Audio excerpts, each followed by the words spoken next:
വീണ്ടും തകർന്ന് സ്വർണ്ണവില. അതിശക്തമായ രീതിയിലുള്ള ഇടിവ് തുടർന്നേക്കുമോ? നാളെ രാത്രി 10 മണിക്കുള്ള ഫെഡറൽ മീറ്റിംഗിന് ശേഷമേ ഇനി സ്വർണ്ണവില എങ്ങോട്ട് എന്ന് പ്രവചിക്കാനാവൂ. വളരെ പ്രധാനപ്പെട്ട ഒരു മീറ്റിംഗ് ആയതിനാൽ ഒരുപക്ഷെ ഫെഡറൽ റിസർവ് പലിശ നിരക്ക് കുറക്കുമെന്നുള്ള ഒരു സൂചന വന്നാൽ സ്വർണ്ണവില വീണ്ടും കുതിക്കുമെന്നുള്ള കാര്യത്തിൽ സംശയമില്ല.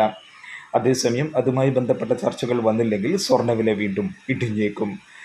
സ്വർണ്ണ വിപണി ഔൺസ് ഡോളർ ഇന്ത്യ കണക്ക് 2388 ഇന്ത്യൻ മാർക്കറ്റ് MCX 68,300 വ്യാപാരം നടക്കുന്നത്. കൃത്യം ഒരാഴ്ച കൊണ്ട് സ്വർണ്ണവില ഒരു പവന് 3400 രൂപയുടെ ഇടിവാണ് നേരിട്ടത്.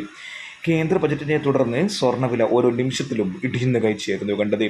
ഒറ്റയടിക്ക് 2000 രൂപയുടെ ഇടിവായിരുന്നു എക്സൈസ് തീരുവ കുറച്ചത് കാരണം ഒരു ദിവസം തന്നെ സംഭവിച്ചത്.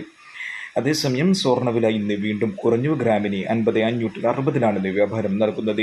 ഒരു പവന് 160 രൂപയുടെ ഇടിവാണ് ഇന്ന് നേരിട്ടത്. 24K തങ്കം വിലയിലും ഓരോ നിമിഷത്തിലും ഇടിവാണ് നേരിടുന്നത്. ഇപ്പോൾ നിൽക്കുന്നത് ഗ്രാമിന് 7075 9 ഗോൾഡ് വിൽക്കുന്നവർക്ക് ഇന്നത്തെ ബോർഡ് റേറ്റിനേക്കാൾ ഒരു പവന് 400 മുതൽ 500 രൂപ അധികം വില ലഭിച്ചേക്കാം. വെള്ളി വില 1 രൂപ കുറഞ്ഞ് ഗ്രാമിന് 88 10 ഗ്രാമിന് 890 വ്യാപാരം നടക്കുന്നത്.